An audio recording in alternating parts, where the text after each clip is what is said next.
Welcome to the WriterFest podcast, where we celebrate writers, those magical, mysterious minds who pen the books we read, the songs we sing, and the shows and films we binge. I'm your host, Ami McConnell, publishing veteran, book doctor, and author. And there's nothing I love more than connecting writers with the people who make great art happen. Today on the WriterFest podcast, we welcome guest Ruta Sepetys. She's an internationally acclaimed #1 New York Times bestselling author of historical fiction published in over 60 countries and 40 languages. The daughter of a Lithuanian refugee, born in Michigan, she was raised in a family of artists, readers, and music lovers. Winner of the Carnegie Medal and honored by the American Academy of Arts and Letters, Ruta is renowned for giving voice to underrepresented history and those who experienced it. She's passionate about the power of history to foster dialogue and global understanding. Ruta was bestowed the Cross of the Knight of the Order by the President of Lithuania for her contributions to education and memory preservation. She's deeply grateful for her Baltic heritage, even if it means she has a name that no one can pronounce. Welcome with me, Ruta Sepetys. Ruta, thank you so much for joining us today at the podcast studio at Mike Curb College of Music and Business Entertainment for the WriterFest podcast. I'm so happy to be here. Thank you. Thank you. You don't know. We've been trying to get you on the podcast and trying to get you to come to the conference for years and years and years. I'm so happy that we sort of had the opportunity to talk about Fortune of Sand today. Thank you. Thank you. I've wanted to come to the conference forever, and the fall time period, it's just, I'm always overseas or doing something. And so I'm so happy we were able to make this work. Well, we have the patience. We can wait for the good things like you. So we're so glad you're here. The book is amazing, and I can't wait to talk about it a little bit with you. But I wanted to just kind of point out that you are a Nashville treasure, that we just love you in Nashville, and that you're one of our favorite, and in a community of a lot of creatives, you're one of our favorites. And so do you call Nashville home, but also Florida, right?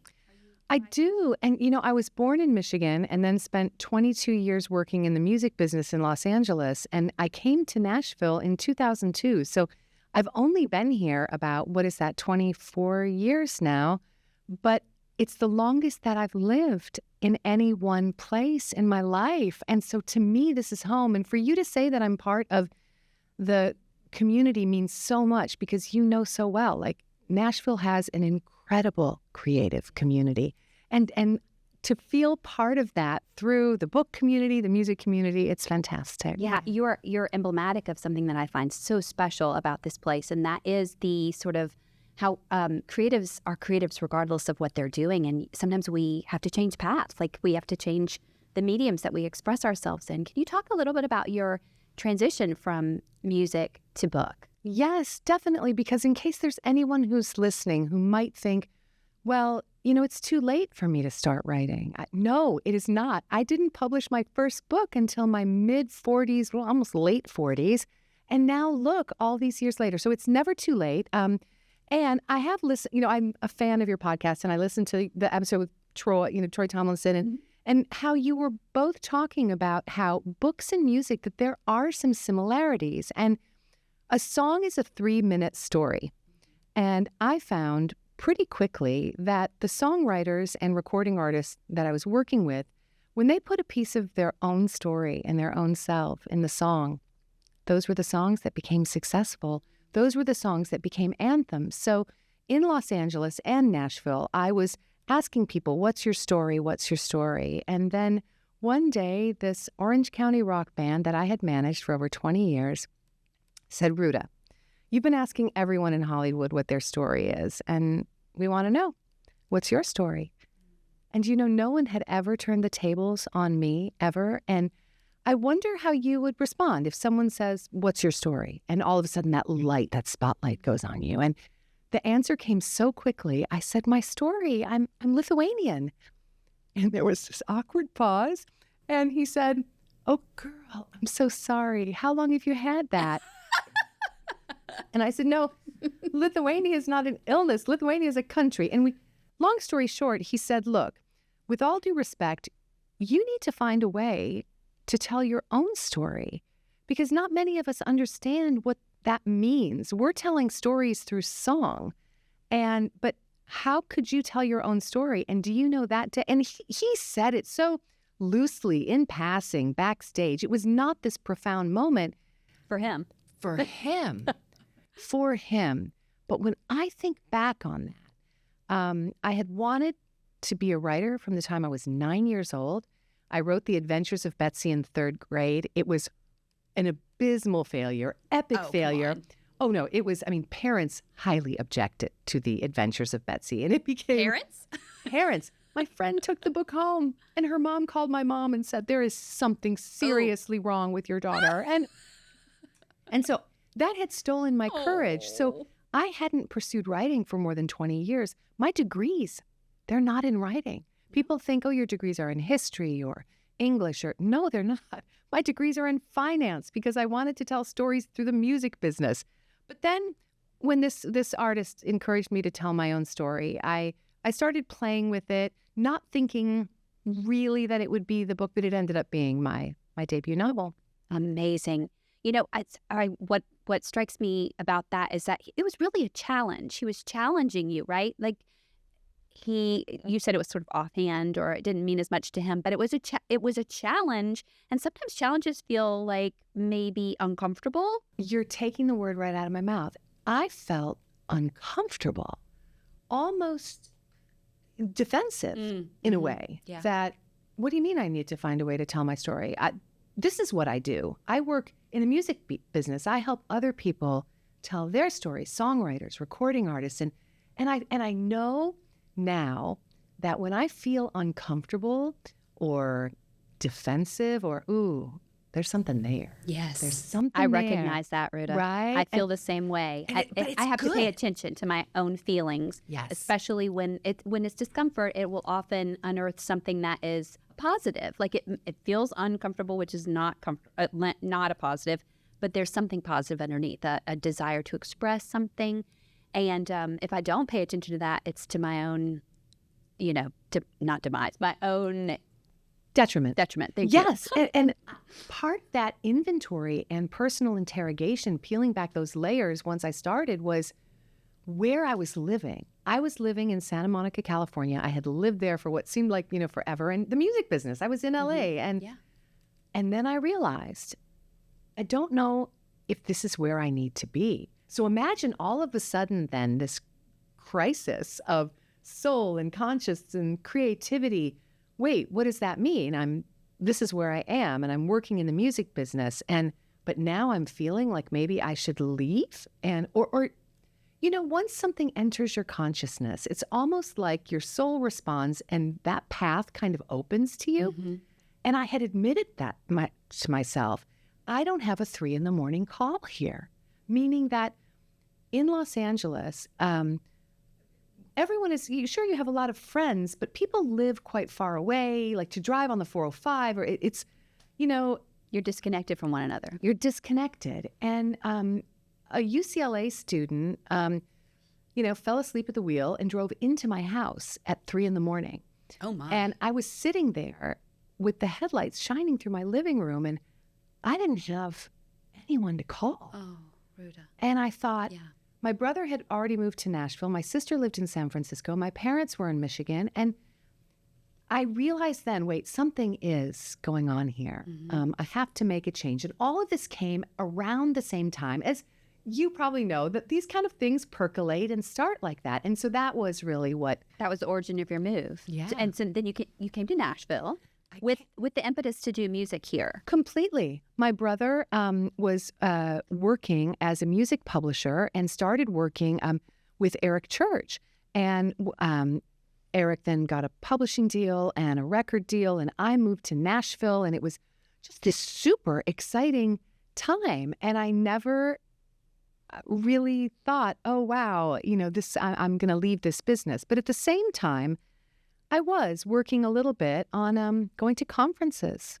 Look at what you are doing, like with your conference. It was a conference like that really carved the path. Not only carved the path, but gave me access to professionals and creatives who were on this path that made me realize not only can I do this, I want to do this. Oh, That, do you know what I I think? do know. I want to do this. Yes. And it's a very vulnerable position as an artist manager when I'm representing careers, and then to decide that I might want to have my own creative career myself. Right. Uncomfortable. Yeah. Oh, I love that so much. And I love that a writer conference played a role in that. You know, we do WriterFest out of a sense of just like, we love these writers and we want to have a place for them to come so that they can gather to grow together in their craft and their career. And when we see writers who have been to WriterFest and they testify to the experience that they've had, it's always so fortifying to me. Yay, we got to participate in that fruitful endeavor. You know, I love that. So it's cool to hear your story. But not only finding, let's say, industry expertise, listening to agents, listening to people and understanding the game of business, if you will, the business behind publishing. But it was at a conference that I met my writing partners, and I have been in the same writing group for more than 20 years. I know you had my writing bestie, Sharon Cameron, on here. We have been writing partners for more than 20 years. She sees my drafts before my agents, before my editors. We travel together. We tour together. We both started as unpublished writers with this dream. And I was still working in the music business. Sharon is also a musician. She was an incredible piano teacher in Nashville, a very sought-after piano coach. And then we both had this dream and embarked upon it together. And I think being in that atmosphere that a conference allows and nurtures, it's one thing to watch a video, online, but to be there together is really powerful. I agree. Oh, that's so cool. And yes, shout out to Sharon Cameron. For sure. Amazing. Yeah. In fact, that's a really good, I might have even a pivot there for us, because Sharon actually has also been writing in the YA space for years, as you have. And Sharon also has stepped into the adult novel space as you have, or will on May 26th with the release of A Fortune of Sand. So that's been really interesting to me to watch. But having read you both in the YA space and now reading you in the adult space, it's really fun to see that more for me as a reader. Can you explain a little bit about that transition from, because you've talked a little bit about music to book, and now talk about YA to adult, would you? Sure. And I'll use another music analogy just because this has been my life for so long, music. But I wanted to do this cautiously, and it's not a huge pivot. It's not like when a jazz artist decides to make a heavy metal album. That is not what's happening, at all. But I found that my young adult novels are in a certain lane. They are stories of young people fighting oppression, young people who are catalysts for change. And my goal is to give voice to stories, to underrepresented stories, and people who never had a chance to tell their stories. Well, there are a lot of pieces of history where maybe young people weren't at the forefront. And A Fortune of Sand is set in the 1920s during the Prohibition era. And, it called for a cast of adult characters. And so I started discussing it with my publisher and how fortunate I am to have an agent and a publisher who will allow me to explore and expand. I wrote a middle grade novel with my buddy Steve Schenken. And then I said, this history really calls for an adult cast. And they said, well, sure, let's do that. So it's not quite that different, but the adult books will explore things and worlds that were once so vital, people, products, places, but that have now vanished. Every city has them, whether it's the mining industry or logging. And A Fortune of Sand, which is my city of birth in Detroit, it's set in the automotive industry in the 1920s when Detroit was considered the Paris of the Midwest. And it follows That was news to me. When I read I'm so glad. First found out about it, I was, really? I don't think of that about New Detroit.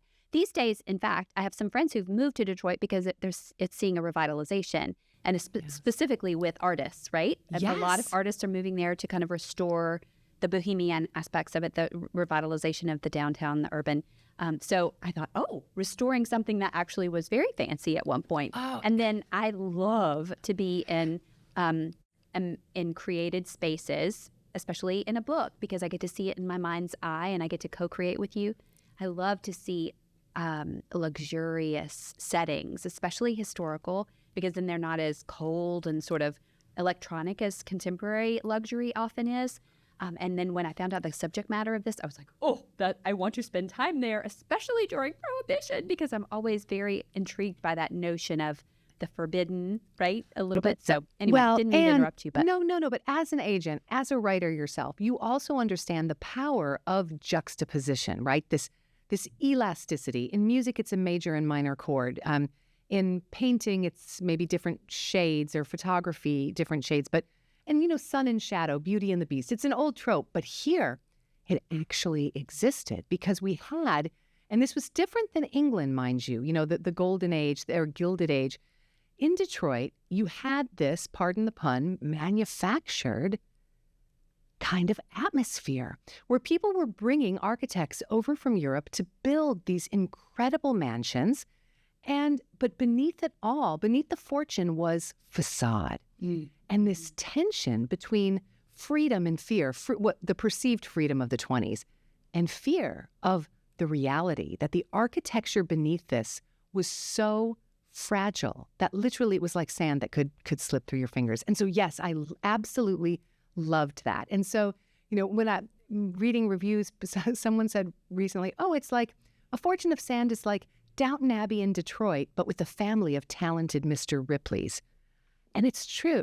It's a bunch of fraudsters in this, gilded environment. It's not a spoiler to say fraudsters, but there's a sense too of Succession, or maybe Knives Out, a sense that there's these machinations of the rich, of the wealthy, and the stratification of class within wealth, right? So there's some fancier people who have more money, but they have less class or less good taste. Yes. And so they kind of spar as to who has the most power, even within a specific family of 5 people. Yes, amidst this manufactured pedigree, as you say, it's like this performative legitimacy, talking about, their family crest. Dad, we don't have a family crest. Well, we can invent one, And this is when I was to build the book. Well, mind you, I'm from Detroit. And so as a child, I was able to visit some of these locations and homes that I describe in the book that are still there.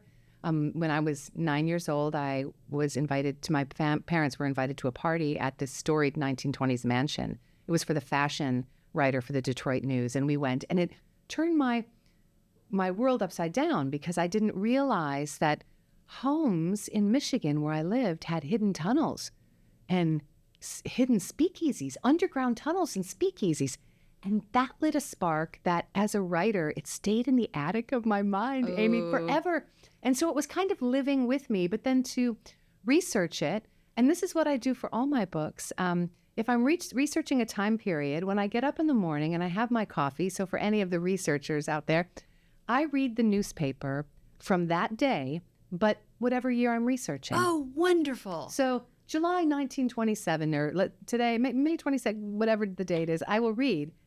And I started stumbling on all of these incredible stories, and one that involved a heist from the Detroit Institute of Arts. And I thought, I happened to be reading the New York... I recognize that. And I happened to be reading the New York Times, and I thought, hold up, I just read the Detroit News, the morning paper from the Detroit News from that year. Why isn't the Detroit News talking about a heist that happened in Detroit?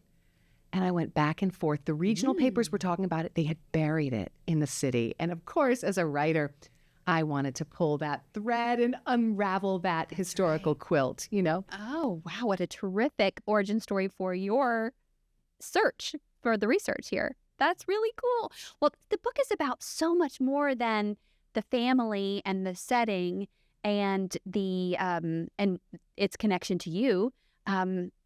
could we talk a little bit about the themes that you wrestle with within the book? Oh, my I'm goodness. so excited. As a mother, I'll say this. As a mother of 4 daughters, Right. I was very moved and eager to share this story with them. So can we talk a little bit about that? Yes, thank you for that. Because, as a novelist who's always looking for underrepresented history, I ask myself, what determines how history is preserved and recalled? And the dominant narrative of the 1920s, I always thought, was of jazz age and flappers and freedom. And then, as I said, when I started peeling back the layers, one of the themes was agency and what was going on with women. And I found these reports literally in the newspaper of women who were really desperately working to gain power in a society that was determined to deny it. And these women were so inspiring. And I think a small fraction of the population lived as flappers and within this environment of wealth. But what else was happening? I found it so inspiring, and I wanted to build that into the book as a theme. So we have this fortune and facade, right? This wealth. And the story follows an automotive family who makes windshields. And they're behaving very badly and gaining a ton of power while doing it. And Marjorie, the youngest daughter, discovers this web of lies and decides, hold up, no, I'm not okay with this. And then just how far will a family go to keep their secret? And at whose expense? And, young women, what happened to the young women of the time? And so, Not just the young women of the time. Good point. Exactly. Not just the young women and the mothers. And it even planted questions in my own mind that if I could go back to some of my female ancestors on my mother's side, my mother was born in Detroit, and my father was a refugee from Lithuania. But if I could go back and ask my mother often, when she would speak of certain time periods and things, her voice would drop to a whisper. What? Yes. And for example, my mother and my aunt, when I was in the 70s or in the 80s, a young person, and they would say, well, behaving so badly. And their voice would drop. You would be sent to Eloise. You would be sent to Eloise. And there was this cold shadow of... I know what that means because I've read the book. Uh-oh. Of the threat. But Eloise was long closed by the time that I was a teenager. But in the female population, there was still, like I The say... specter was just still hovering over them. Was still there. And I thought, wow. And just, again, knowledge of the past gives context to the present. And it allowed me to toggle, right? I think we need to do a hard stop right there and just live with it for a second. I mean, it does. And how, That's right. When you see these systems of power that are built with fragility or fraud beneath it, again, past and present. But then also what I found is how often... let's see, how do I say this without giving a spoiler? That control over women presented itself as safeguarding and concern. Well, we're very concerned. But they were really essentially, the end goal, what happened to these women, they were controlling them. And when I started seeing it in history, I started seeing it everywhere. And I've done this for 15 years writing stories, and all of a sudden... it was a little bit eerie. Yeah. Yes. Well, I felt, maybe it's the relentless optimism in me, but I felt empowered by the story. One reason why is because not everyone, the main character and her contemporaries, shall we say, in the novel that she spends the most time with, not her family members, but the others, are all artists. And so I got to kind of see within that, that maybe we artists are a little zany, and maybe sometimes people think they're protecting us from ourselves when they try to reinforce their own desires when they see us being artistic. At any rate, these people were being their most authentic selves is all that the expression was, an extension of being their most authentic selves. And that encouraged me to exercise my freedoms, especially within a creative context. I'm so glad that you're touching upon this, because how often women who are artistic are dismissed as whimsical, right? And in approaching the book and the way I was going to write it, and I wonder if your listeners do the same thing when they're approaching the topics they're going to write about. What is my in to this story, to the history, and to this topic of agency for women and fortune and facade? And I thought, well, oftentimes women who are termed bohemian or artistic or whimsical, they're dismissed and they're unseen. We feel misunderstood, and in doing so, we're unseen. But what if that could be the character's advantage, right? What if that gives her this invisibility to move in a way that maybe her family doesn't realize she's even doing? And then for the actual narrative build, scaffolding of the book, I thought, okay, we have this 1920s period. That's fizzy and glamorous. And what if the narrative architecture... And maybe a little boozy. Oh, for sure boozy, which is so fun to write, right? For sure boozy and boozy, buzzy, and hungover. I mean, all the things, right? Mm-hmm. And so what if the narrative construction of it, as you start reading it, it's fizzy, and you're thinking, oh, yeah, okay, well, this might actually be lighter than Ruta's YA novels. Oh, kind of fluffy. Oh, and the dialogue is so tight and so punchy. Oh, thank you. It was like the Knives Out kind of dialogue. Ding, ding, ding, ding, ding, ding. But then as you move in, and the main character in the novel, she secretly applies to this arts residency, and she gets accepted, and she steals away, and her parents have no idea where she is. And when she gets to the residency, which is so exciting, all of a sudden things are a little different. And as a writer, I wanted to write it in a way so for readers, the lights would begin to flicker a little bit. And you think, oh, wait, this feels kind of dark. Wait, what's going on? What's happening here? And mind you, I talk about... Is she safe? Is everything safe? That's it. Right? That's kind of the feeling. That's it. Is she safe? And that apartment is very odd. Who can she trust? And then she gets there and she's thinking, oh, this is an arts residency. How many of us apply to fellowships and we go away and they sit in front of Marjorie and say, great, dear, now it's time to sign the lease. And she says, excuse me, the lease.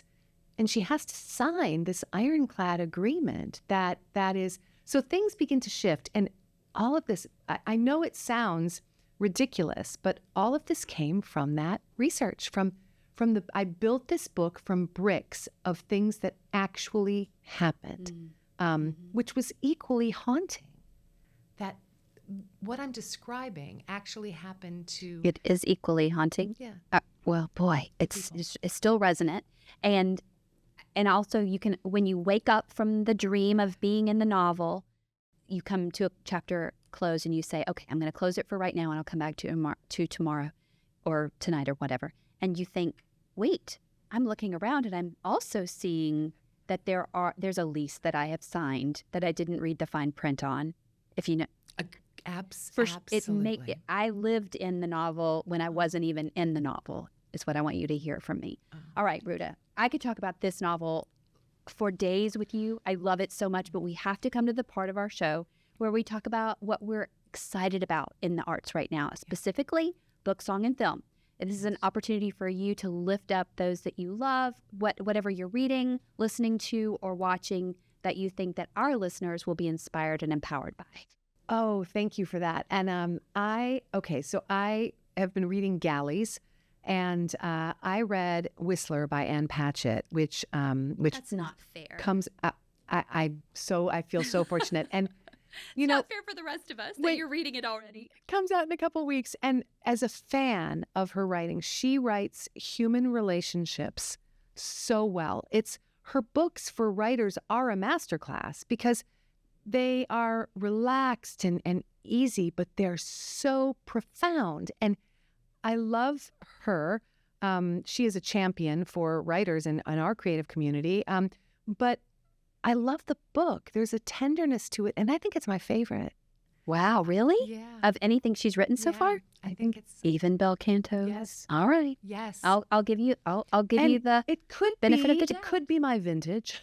It could be my age, because I don't want to give any spoilers about the book, but it's really this meditation on love and loss, and I really love that. So that, Then, music-wise, recently, I went back into a catalog deep dive of Nashville hometown hero Will Hoge.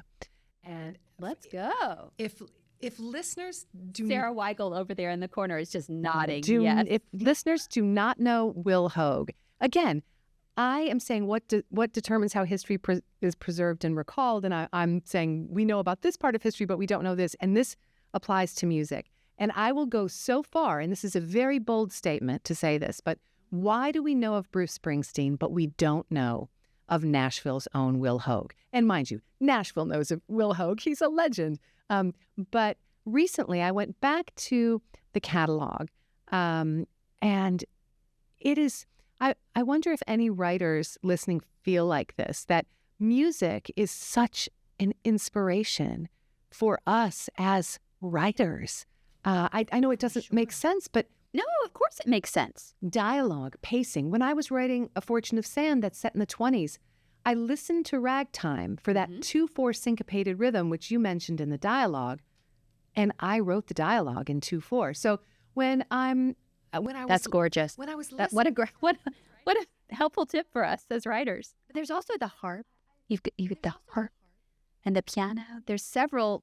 There are bunches of places, many places in the book where music is so important. I mean, thank you for that. I really am. So going back into Will Hoge's catalog, and I went through like acoustic and his electric albums. It's you know when you love something and then I don't know, for some reason you're preoccupied with something else, and then you fall in love with it all over again. And mind you, I see him every time he comes to Nashville. I go to the shows as a huge fan. I don't know him personally, but I go to the shows, and just really food for the soul. Ooh, yeah. That's so good. I'm unfamiliar with this, so I'm going to have to go back into the backlog here. Yes. Okay, so that was, you told us what you're reading. Yeah. You told us what you're listening to. Yes. How about, is there anything that you think that we should take a watch, that needs a watch? Something in film or podcast or? Yes. And mind you, this is already has been out a little while, but for character development, and it also has like a literary tie-in. Have you seen Hamnet? I've not seen the film, but I've read the book. Okay. Which the book is genius too. But for script and for acting, and then knowing the latitude that the director gave the actors in this film, you can feel it when you see it. It wasn't like someone was, saying, "Sorry, what's my line?" and they were, feeding it to them. It's really magic. And of course, for people who might not know, it follows, William Shakespeare and writing and the family and his relationship with his wife and the children. And there are moments that are really profound, that as writers, as songwriters, as photographers, as painters, as filmmakers, you say that is... You feel it. It's a bunch of artists came together to create something magical and even beyond what was originally envisioned by the writer. Ooh, I love that. That gives me chills. That makes me so. And it's meta, obviously, because it echoes Shakespeare, which is decades and decades of anyway. Yes, we all get it. Yes. That's amazing. Well, Ruta, thank you so much for being with us here today. I hope that you'll be able to come to WriterFest at some point. I hope so, too. This year it's in November, though. I already checked the dates trying to invite myself. Well, you're going to get invited over and over again until you come, for sure. Thank you. But thank you for being here on the podcast. We've loved having you, and you come back anytime you'd like. Thank you for having me.